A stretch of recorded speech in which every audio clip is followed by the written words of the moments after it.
सिद्धांत प्रणाम के साथ मैं विजय विद्रोही, आदर्श नगर विधानसभा। जी हाँ, परिवर्तन लाएंगे, आदर्श नगर को खुशहाल बनाएंगे। इस वचनबद्धता के साथ राकेश गुप्ता, पूर्व प्रदेश उपाध्यक्ष, दिल्ली प्रदेश भाजपा युवा मोर्चा। आइए दुष्यंत की उन पंक्तियों को राकेश गुप्ता ने दोहराया कि हंगामा खड़ा करना मेरा मकसद नहीं, मेरी कोशिश है कि शुरुआत बदलनी चाहिए। और इसी वचनबद्धता के साथ विजन डॉक्यूमेंट 2025 आदर्श नगर विधानसभा। सभी पत्रकार बंधुओं का हार्दिक स्वागत है। हमारे बीच हैं राकेश गुप्ता जी, जो भारतीय जनता युवा मोर्चा के पूर्व उपाध्यक्ष रहे हैं, और हमारे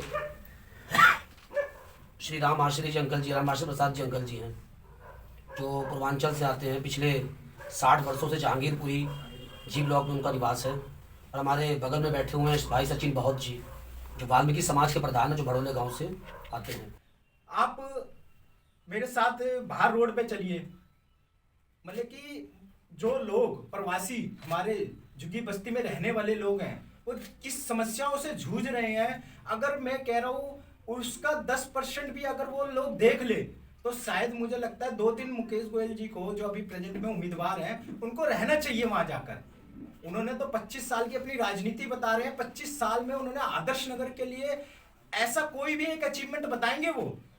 आज जब बताने की बारी है, 10 साल आम आदमी पार्टी सरकार सत्ता में रह चुकी है, जब आज 10 साल बाद उनको बताने का जब समय आया है कि उनकी रिपोर्ट कार्ड की उनको उन्होंने किया क्या है, तो उसके बदले में वो क्या कह रहे हैं, जी हम यही करेंगे।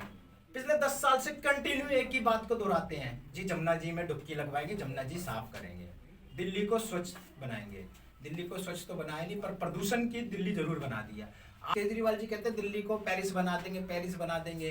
क्या पेरिस ऐसे बनाएंगे? वो सिर्फ उनका एक ही जुमलेबाजी है, उनको देश के अन्य राज्यों में जाकर चुनाव लड़ना है, दिल्ली में कोई काम नहीं करने। पहली बात तो उनके पास हॉस्पिटलों में इंफ्रास्ट्रक्चर ही नहीं है, जिनकी ये बात करते हैं, पूरे देश भर में दिखाते फिरते हैं सर्टिफिकेट कि हमने दिल्ली के अंदर ये कर दिया वो कर दिया। आज आप दिल्ली छोड़ो, आपके पास में बाबू जगजीवन हॉस्पिटल है, वहां पर आपको अगर किसी को अटैक आ जाए तो उनके पास वो किट भी नहीं है कि वो ये पता कर सके कि वो गैस की प्रॉब्लम है या उनको दिल का दौरा पड़ा, अटैक हुआ है उनको।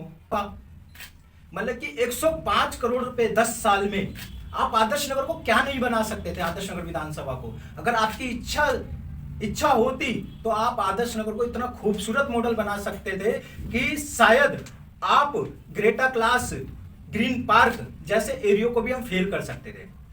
आज हमारे कई आदर्श नगर के साथी, जिनको मैं बचपन से जिनके साथ खेला कूदा, उनको मजबूरन यहाँ से छोड़कर रोहिणी शिफ्ट होना पड़ रहा है, नोएडा, गुड़गांव, ऐसी जगहों पे जाना पड़ रहा है। क्यों?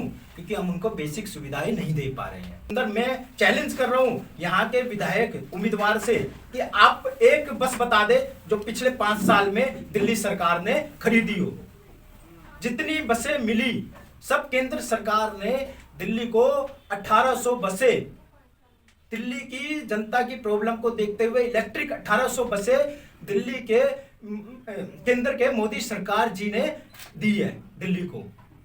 200 यूनिट बिजली फ्री देंगे। 200 यूनिट के बाद जो यूनिट अगर आपकी 20 होती है तो हम सिर्फ 20 का ही पैसा लेंगे। जैसे कि अभी कई जगहों पे ऐसा विषय आता है कि आपकी बिजली का मीटर 200 यूनिट हो गया है, आपकी रीडिंग होनी थी 30 तारीख को, वो लेकर जाते हैं 10 तारीख को। शायद आप लोगों के घर में भी ऐसा होता होगा।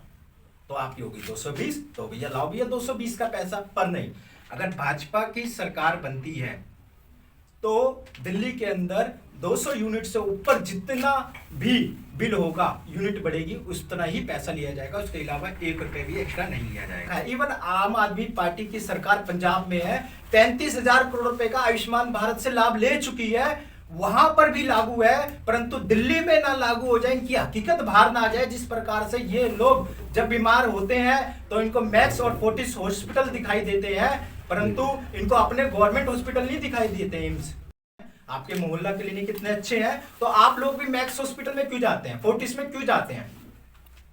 आपके 25-25 लाख रुपए दिल्ली के सरकार के खातों में से आपके इलाज में लगते हैं। अगर आपके इतने बेस्ट है तो आप अपने हॉस्पिटलों में जाए ना।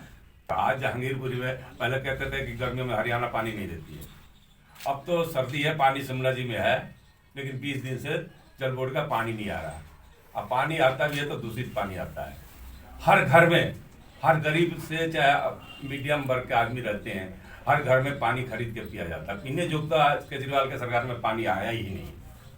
और केजरीवाल कहता है कि जगजीवन राम या सरकारी हॉस्पिटल में पूरी दवाई मिली। हम भी जगजीवन राम पे जाते हैं दवाई लेने, आधी दवाई मिलती है, आधी कहते हैं बाहर। ऐसा भ्रष्ट सरकार हमने नहीं देखा। नहीं, ये जुमलेबाजी सरकार है। अभी बड़ौला गांव का एक छोटा सा मुद्दा था जो धर्मशाला का था। आज तक वो धर्मशाला का मुद्दा उन्होंने क्लियर नहीं करा। 10 साल से विधायक पवन शर्मा जी रहे और अभी आम आदमी पार्टी में काउंसलर ये रहे अपने मुकेश गोयल जी।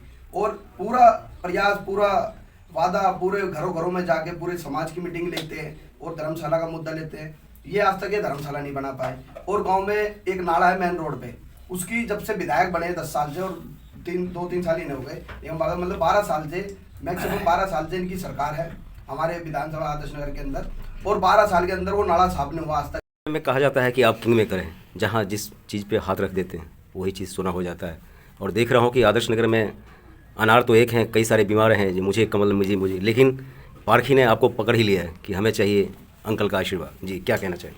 हमें तो पूरा आशीर्वाद है राकेश जी को, और राकेश जी से हम कोई भी काम करा सकते हैं। आप बीजेपी भी पूरा उम्मीद है बीजेपी से, जैसे केंद्र में बीजेपी है, दिल्ली में भी बीजेपी आ जाए तो दिल्ली का विकास बहुत बढ़िया हो। जी, 16 साल की पत्रकारिता में पहली बार मैं इस तरह का रिपोर्टिंग कर रहा हूँ, जहाँ टिकट मिलने से पहले, जीतने से पहले कुछ अपनी बातें आप करोगे क्या, आपके अंदर इंटेलिजेंसी क्या है, क्या पोटेंशियल है, आपकी क्षमता क्या कह रही है, राजनीति को कितनी पकड़ है, जनता में क्या जनाधार है, ये सब कुछ दिख रहा है। तो इसे आप क्या कहेंगे? और तो ये बहुत तन मन धन से लगे रहेंगे बीजेपी के लिए राकेश गुप्ता जी। जी, से नहीं थी, क्योंकि हर सचिन जी बीच में घुसना चाहूँगा, क्योंकि आपने मंगत राम सिंघल का भी कार्यकाल देखा, हाँ। जिनका लिंकअप विकास की देवी से सीधा था। तो क्या उस समय भी आपने इस समस्या की चर्चा की? उसके बाद जब मुकेश जी को, तो थोड़ा सा वो बताएं। मैं बताना जी चाहूँगा, जी। मंगत राम जी जिस समय पे मेरी वोट बनी थी, उस टाइम पे मंगत राम जी ने हमारे समाज के लोगों पर बुलडोजर चलवाने का काम किया था। और हमारा एक छोटा सा गांव है बड़ौला गांव, पूरा मेन रोड के ऊपर ही हमारे कम से कम 20 घर थे, 20 से 40 घर थे। उन 40 घरों पर बुलडोजर चलवाने का काम किया था। उस जगह पर आज डीडीए ने अपनी लैंडमार्क बनाकर उसको दिल्ली पुलिस के हवाले और 100 साल की लीज पर दे दिया गया। वो आज चौकी बन चुकी है वहाँ पर, वो उसके बगल में ही हमारा मंदिर है।